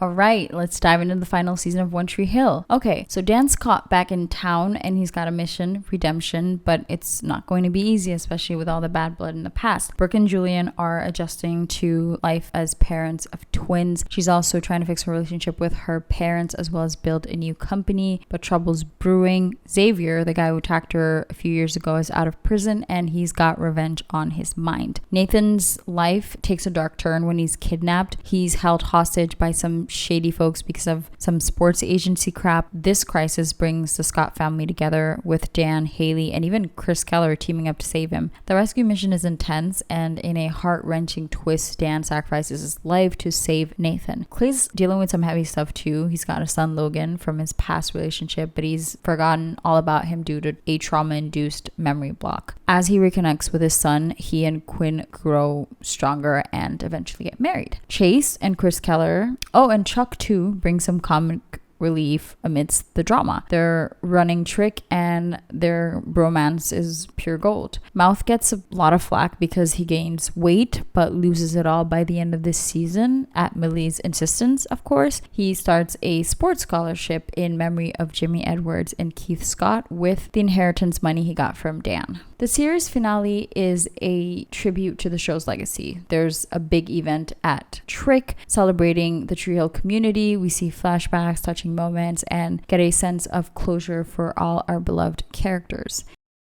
The curtain call for When Tree Hill arrives with Season 9 as characters confront both new and long-standing challenges. The series ties up narrative threads, offering resolutions while staying true to the essence of Tree Hill. Kind of. Endings and beginnings. The season is a poignant reminder of the passage of time. While it brings closure to some stories like Dan's redemption arc, it also hints at new beginnings, such as Brooke and Julian's life as parents. As the series wraps up, characters are forced to grapple with their past. Old grudges, regrets, and unresolved tensions resurface, demanding resolution. The final season excels in its ability to blend nostalgia with fresh narrative elements. The return of past characters and callbacks to the earlier seasons offer fans a trip down memory lane, mainly Chris Keller and Karen's Cafe. Moreover, the season's darker and more dramatic tone, especially with Nathan's kidnapping, adds an element of suspense, setting it apart from the previous seasons. With only 13 episodes, some fans felt certain storylines were rushed and not all characters received the closure they deserved. Additionally, the absence of key characters like Lucas and Peyton in significant portions of the final season left some fans yearning for a more comprehensive reunion. Season 9 of One Tree Hill is a bittersweet farewell. It encapsulates the series' essence, offering a mix of drama, emotion, and nostalgia. While it beautifully ties up a decade-long narrative, it also leaves fans with the lingering sentiment of what might have been, making the goodbye all more poignant. Personally, I think it's interesting that the seasons sort of come in pairs, with the latter always being a little weaker. Season 1 and Season 2 were their same year and were linked story-wise, but Season 1 was better received. Same with Season 3 and 4, that were sister seasons, but the first part, Season 3, being much better in my opinion than Season 4. I think in general, for most of us, Season 3 was the best one out of the show. It had some of the most impactful moments and additions. It was a very huge turning point for the show and the characters. Season 5 and Season 6 were the early young adult years. Everyone was sort of lost and still finding themselves, and at this point is where all the remaining characters, with the exception of Nathan and Haley of course, would either meet or get together with the people they would start families with in the future. There's a much bigger debate on which is better between Season 5 and 6, and personally, just like with all the other pair seasons, I preferred Season 5 to Season 6. I thought Season 6 had a more strong narrative direction. There was just a more clear beginning and end than with Season 6 in my opinion. And again, this is more of a personal taste thing than anything else.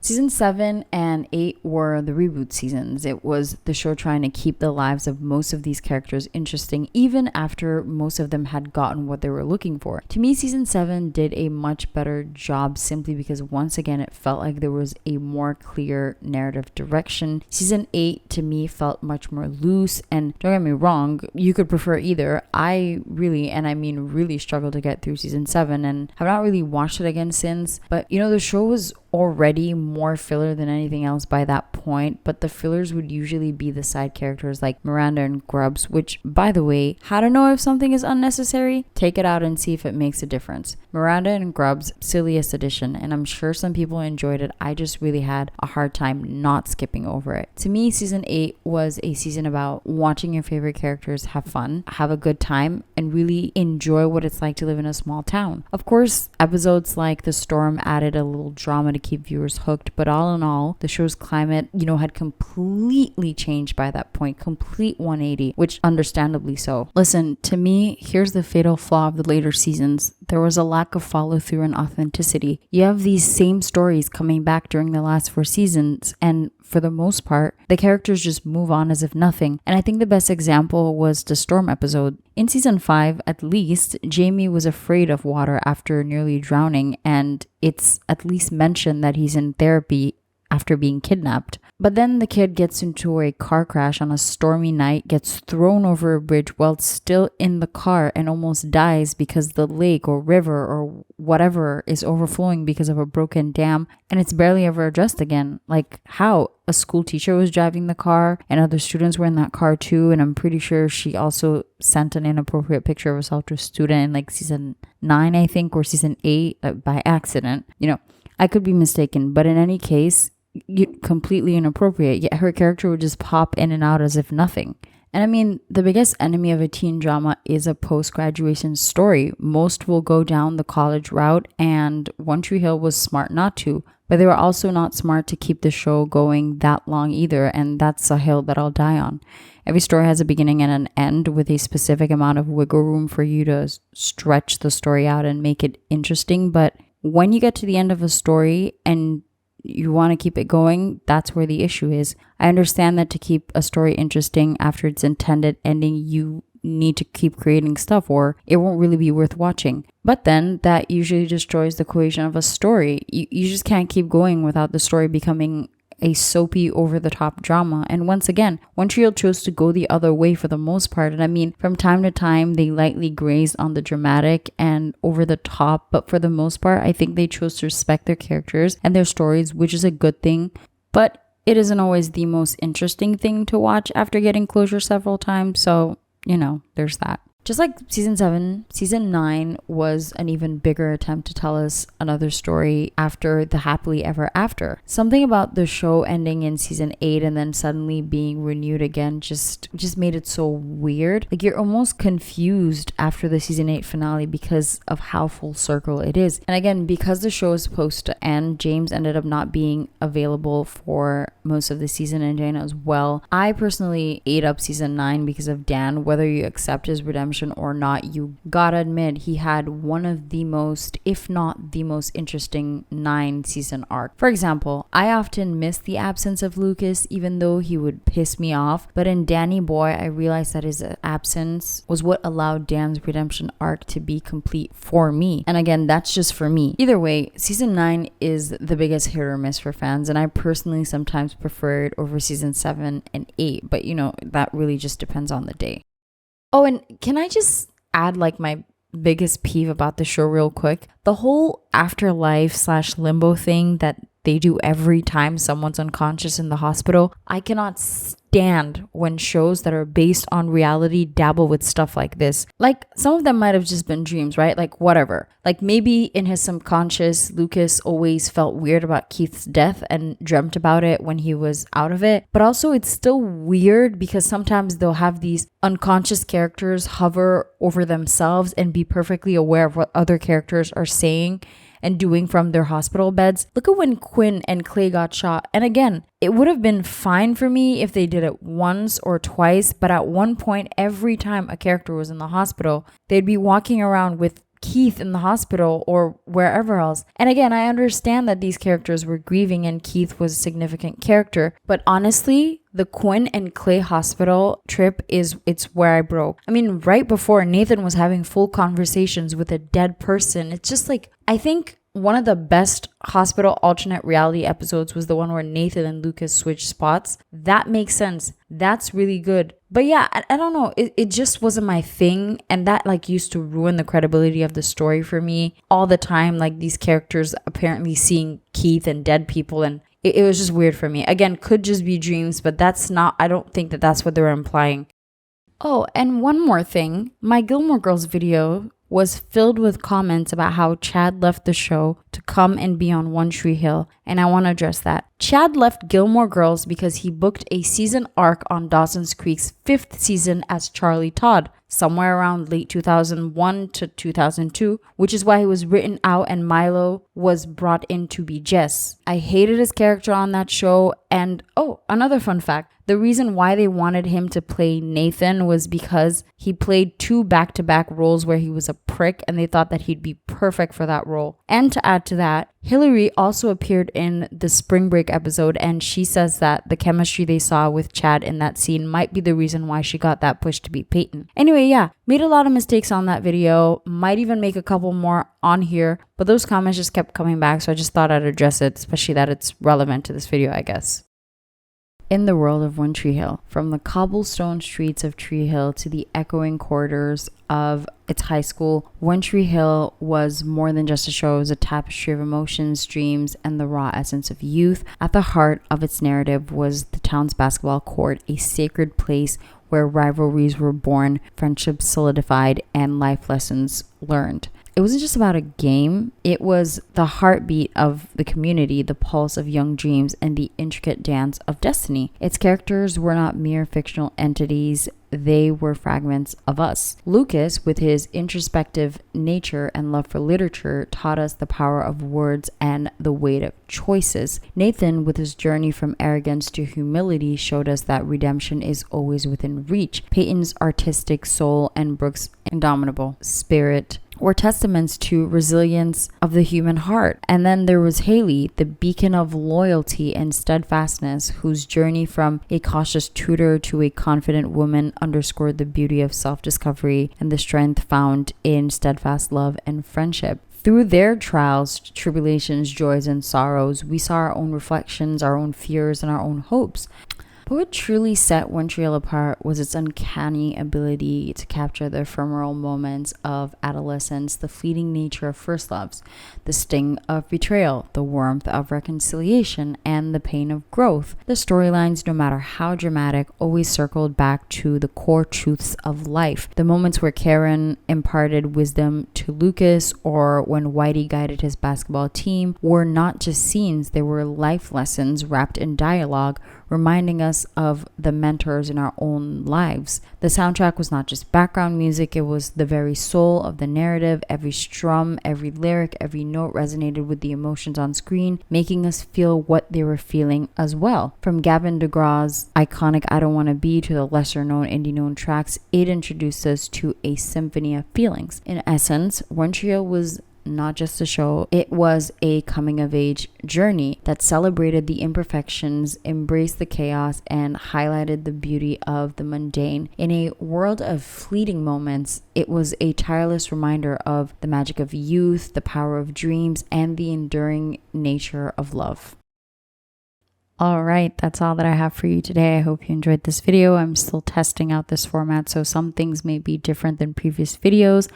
I'm taking in feedback and seeing what's working and fixing hopefully some mistakes I've made in the past. If you stuck around to this point, thanks a bunch. I really appreciate you fully listening to what I have to say, whether you agree or not. I know I tend to have polarizing opinions. Either way, comment down below any thoughts you have about the show and let's chat. And thanks again for watching. Leave a like if you enjoyed it, and I'll see you next time.